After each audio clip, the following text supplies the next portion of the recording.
Hello, teacher. Hello, students. Welcome to the first lesson in a new unit about sequences and series.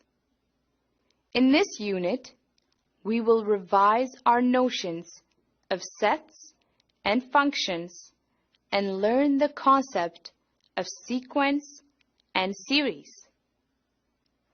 We will compute the terms of sequences from given rules, derive formulas, and identify different types of sequences and series.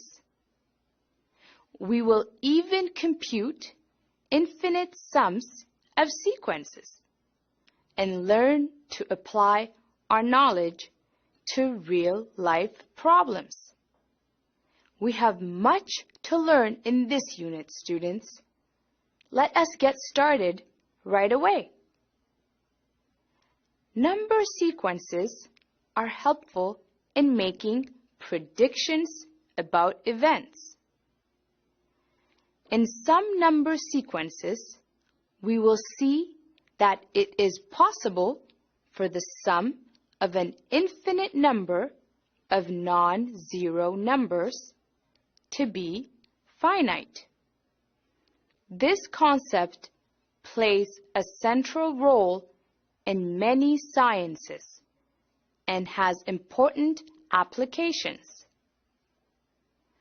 First, we must revise what we have already learned about sequences.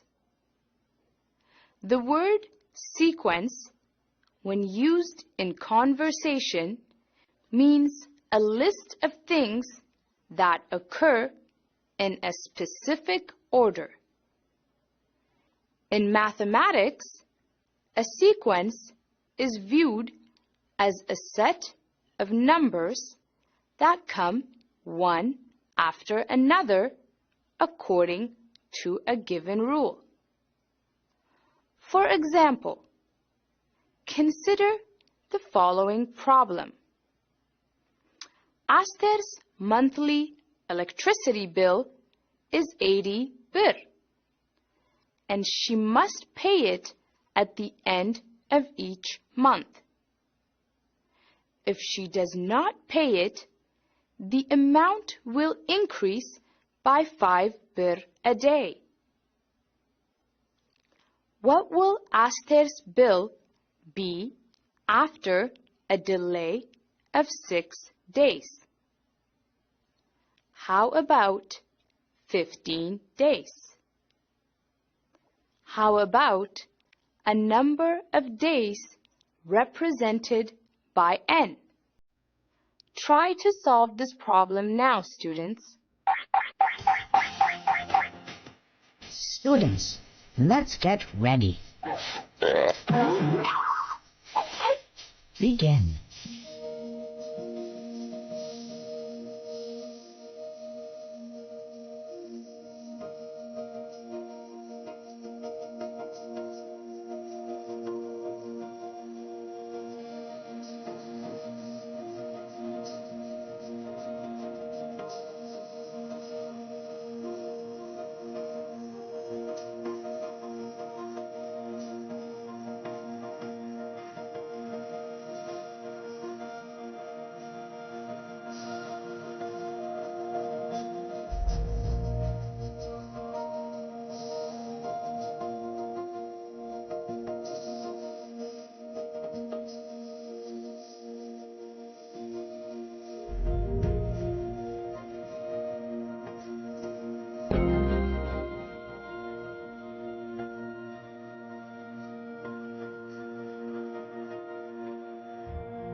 Time's up. Let's get back to our lesson. Welcome back, students. The amount to be paid after n days forms this pattern in bir. 8